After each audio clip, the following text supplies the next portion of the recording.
Bien, bonsoir à toutes et à tous. Je vais donner la parole à Sophie Guéras qui va procéder à l'appel. Bonsoir. Pierre Delors. Présent. Anne Caro. Présent. Michel Cadeau. Présent. Agathe Arzur. Présent. Thierry Collat. Présent. Isabelle Zélec. Présent. Mathieu Seité. Présent. Anne-Sophie Morvan. Présent. Gilbert Fantel. Présent. Michel Richard. Présent. Nelly Gallet. Présent. Marie-Françoise Tiragono. Présent. Alain Couet. Présent. Michel Cadana. Jean-Jacques. Présent. Pierre Héra. Présent. Catherine Mercer. Présent. Bénédicte Rollet. Alors, procuration pour Anne Caron. Stéphanie Potero. Présent. Céline Caron-Béven. Procuration à Mathieu Seité. Sophie Guéras présente. Olivier Yvain. Présent. Antoine Audouard. Présent. Denis Spelette. Présent. Bruno Simon. Présent. Sylvie Rabillo. Présent. Lionel Cargent. Présent. Jérôme Jacopin. Présent. Catherine Daniel. Présent. Et Jean-Philippe Souillon. Présent. Bien, merci. Tout d'abord, peut-être vous adresser à toutes et à tous, ainsi qu'à vos familles, tous nos meilleurs voeux pour cette nouvelle année. Joie, bonheur et je dirais santé, c'est le dire, dans ce moment. Peut-être dire un petit mot justement sur la situation sanitaire. Alors, vous voyez, tous les jours, on a des évolutions. Les évolutions, l'EHPAD de Guilherme, les petits pas, ils ont les résidents ont été vaccinés hier et aujourd'hui. On a des nouveaux protocoles qui nous amènent à prendre des dispositions un peu différentes au niveau des écoles. Il n'y a plus de brassage de ce qu'il y avait encore une révision avec trois dispositifs trois services de cantine. Et voilà, donc c'est toujours du travail, des dispositions complémentaires. On pouvait espérer des améliorations, mais j'ai comme l'impression que l'on va plutôt vers quelque chose qui risque de s'envenimer dans les semaines à venir et peut-être aller encore vers un reconfinement. On joue du bois, mais ça s'oriente un peu dans ce sens-là. Bon, je ne vais pas faire, je dirais, la critique, mais on espère que les vaccinations puissent venir très rapidement pour nos concitoyens. Après, moi, je dirais, c'est pas moi qui choisis les tranches d'âge pour se faire vacciner, mais il y a un problème, c'est un gros problème d'organisation, parce qu'aujourd'hui, la ville de Guilherme s'est engagée à travers le CCAS à apporter un soutien pour, je dirais entre guillemets, pour aider les gens qui ne pouvaient pas s'inscrire, à leur donner une démarche à suivre. Aujourd'hui, nous sommes assiégés, je dirais, de demandes pour s'inscrire, mais quand on inscrit des gens, après les rendez-vous ne tiennent pas puisque faute de vaccin. Donc, il y a d'abord des complications pour obtenir des rendez-vous, et ensuite, il faut rappeler ces gens-là pour leur dire que les rendez-vous sont annulés, reportés. Donc, je dirais, une organisation un peu complexe, et bon, après, chacun jugera à sa manière, mais il est plus que temps qu'on trouve des solutions pour s'en sortir, parce que tout le monde aspire à retrouver une vie normale, une vie sociale, et si l'année 2020 a été compliquée, je pense notamment à nos aînés qui sont confinés chez eux, pour beaucoup d'entre eux tout seuls, on ressent une lassitude, voire pour certains, je dirais, un état d'esprit pas bon du tout. Et on fait le nécessaire. Enfin, les services sociaux chez nous sont mobilisés, plus que mobilisés, pour essayer d'apporter un peu de bonheur ou de moins de réconfort. Mais bon, on fait les moyens que l'on a, et on espère que dans les mois à venir, je suis déjà plus optimiste, mais là, pour ce coup-là, je suis un peu moins. Donc voilà, la situation, ce que je peux dire aujourd'hui sur la commune de Guilherme, et après le reste, c'est niveau national.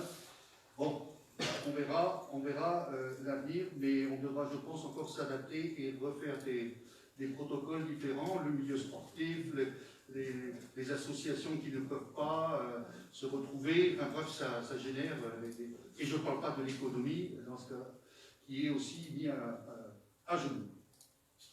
Voilà, les centres de vaccination, vous les connaissez, ils sont parus. J'avais proposé la ville de Guilherme, tout simplement comme j'avais proposé il y a 10 ans, de faire la vaccination H1N1 à la ville de Guilherme. On avait fait en dessous de la mairie un centre de vaccination. J'avais proposé au sous-préfet de mettre des salles à disposition. Ça n'a pas été retenu. D'autres lieux ont été choisis.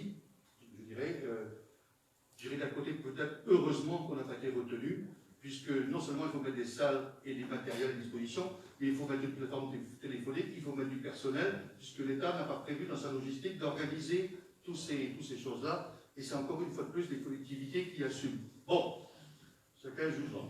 Voilà, donc vous verrez un petit point sur la pandémie.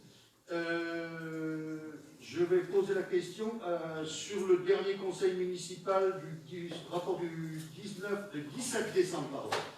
Y a-t-il des observations? Oui, j'en avais une, s'il vous plaît. Oui. Pour ça. Dans mon intervention, il est indiqué au moment, par exemple, à travers les taux d'augmentation des taxes. En fait, c'est l'augmentation des taux. D'accord, c'est une erreur de formulation. Voilà. Bon.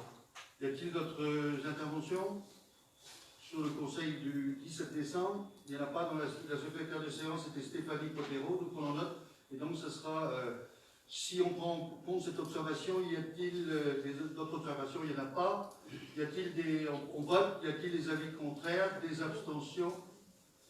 Unanimité, merci. Donc, je vous fais passer. Alors, il y a aussi le conseil municipal du 19 novembre. Il y a 2 personnes qui n'ont pas signé le procès verbal, Mme Déniel et M. Simon. Donc, je vous demanderai de signer le procès verbal et je fais passer, donc, pour la signature, on va attendre que la même arrive. Voilà. Donc, y a-t-il des demandes de parole? Oui, monsieur le maire, je souhaitais faire une intervention. D'accord. Voilà, en préambule de ce conseil municipal. Je voulais revenir sur l'intervention de monsieur Kerjean lors du dernier conseil municipal. En effet, au début du dernier conseil municipal, monsieur Kerjean, vous nous avez fait la leçon sur un ton professoral et condescendant. Vous nous avez expliqué que nous étions de mauvais élèves, que nous pensions mal. Vous nous avez asséné, monsieur Kerjean, une longue diatribe où se mêlent à la fois le philosophe Descartes, l'écologie mondiale, la densification du centre-bourg de Guilherme, la mauvaise foi, le tout saupoudré de citoyens et de participatifs. Car c'est votre maître mot, citoyen. Tout maintenant se doit d'être citoyen. Quels que soient les sujets, les thèmes, il faut qu'ils soient citoyens pour avoir à vos yeux un minimum de considération. À vous écouter, seule votre équipe est citoyenne, seule elle détient la vérité. Bien sûr, vous avez recueilli lors du dernier scrutin 48% des voix, mais cela ne vous autorise en aucun cas à mépriser les 52% des électeurs qui ont fait confiance à votre équipe. Je vous le rappelle, que cela vous convienne ou non, les urnes ont parlé et elles ne vous ont pas été favorables. Faire croire aux Guilhermiens par pure démagogie à un monde merveilleux où tous les citoyens prendraient à bras le corps, le destin de leur commune, où tous les habitants s'investiraient du soir au matin dans des projets participatifs, est encore une de vos utopies, ayant pour seul but que de mettre en avant vos idéologies au mépris des règles élémentaires de la démocratie. Je souhaiterais également revenir sur un des récents posts Facebook rédigés par un esprit brillant de votre équipe, mettant en cause avec son mépris coutumier les adjoints et les conseillers municipaux de la majorité, les faisant passer pour des gens sans relief qui ne posent jamais de questions, une sorte d'équipe de godillots aux ordres d'un maire omnipotent et tyrannique. Mais permettez-moi de vous rassurer. Je vous confirme que le bureau municipal est un lieu d'échange, de discussion, où chacun peut s'exprimer et être entendu, où les débats qui sont nombreux, parfois vifs et animés, mais sont toujours guidés, non par le dogme politique, mais toujours par le pragmatisme, et ont pour seule motivation l'amélioration de notre commune, de la qualité de vie de ses habitants. Et pour conclure, je voulais également vous signaler que si les questions sont rares, c'est que les dossiers sont préparés en profondeur et étudiés sérieusement en amont des instances. Je ne puis que vous inviter à procéder de la même façon. Cela évitera à l'avenir des approximations, mais il nous a semblé que, dont vous êtes coutumier lors des commissions et des conseils. Merci de votre attention. Merci. D'autres interventions? Oui, M. Cazan. Juste une réponse sur la fin de votre intervention. Pour le reste, peu importe. C'est une affaire de point de vue, on a bien compris, un jeu de dupes, un théâtre, on l'apprend. Au sujet des commissions, c'est vrai que pendant les commissions, on a du mal à être réactif, puisque les documents, bien souvent, on les découvre en début de séance. Donc on a effectivement peu de questions, elles sont souvent bouillonnes, certainement. Donc on aimerait, comme on l'a dit, avoir les documents un peu en amont pour pouvoir poser des questions pertinentes pendant les commissions et non pas pendant les conseils municipaux. Merci. Autre intervention? Il n'y en a pas. Bon, allez, on va passer au débat d'orientation budgétaire. Je donne la parole à Michel Cadet. Donc, bilan de fonctionnement 2020. Donc, ce sont des chiffres estimés. Donc, les dépenses globales de fonctionnement, 5 849 000 euros. Recettes globales de fonctionnement, 6 620 000 euros. Résultat prévisionnel de fonctionnement, 771 000 euros. Vous avez le tableau là, qui est affiché. On va le détailler donc, sur les côtés suivants. Donc les dépenses de fonctionnement, prévision 2020, 5 849 000, donc ce sont toujours des chiffres provisoires. Les dépenses globales brutes baissent de 1% par rapport à 2019, mais l'évolution des dépenses réelles de fonctionnement est de moins 3%. Les charges générales de fonctionnement, donc le chapitre 011, sont en baisse de 8%, résultat de la crise sanitaire qui génère une baisse des dépenses sur certaines charges générales, liées à la fermeture de certains services, à leur activité partielle ou au télétravail. Un effet direct sur l'activité des services d'animation et d'encadrement scolaire et périscolaire et sur le culturel. Une légère baisse constatée sur les services communs généraux, dont le télétravail. Baisse des frais de télécommunication, de l'alimentaire, des frais scolaires et périscolaires, culturels, d'animation, de communication, de formation du personnel, du carburant, des travaux par entreprise. Indépendamment de la crise sanitaire, de nombreux postes restent stables, notamment les fluides. Certaines dépenses sont en hausse, les dépenses de maintenance des bâtiments et des espaces publics. La lutte contre les nuisibles, les dépenses de réassort pour la médiathèque, les dépenses informatiques, les dépenses d'entretien des locaux et de protection des usagers et du personnel. Les charges de personnel évoluent de budget à budget de moins 1%. Après correction, la masse salariale diminue de 1%. La crise sanitaire induit une baisse des coûts de remplacement dans les écoles. La commune a poursuivi ses recrutements en vue de titularisation des personnels intérimaires. L'évolution des carrières fonction publique a eu peu d'impact en 2020, malgré quelques dépenses supplémentaires liées à des absences longues et un renfort maintenu au service technique. Les charges financières baissent de 3%. Les charges de gestion courante baissent de 2%. L'effet de la pandémie et des règles sanitaires. Les subventions de base aux associations et les aides à l'emploi pour les clubs ont été maintenues.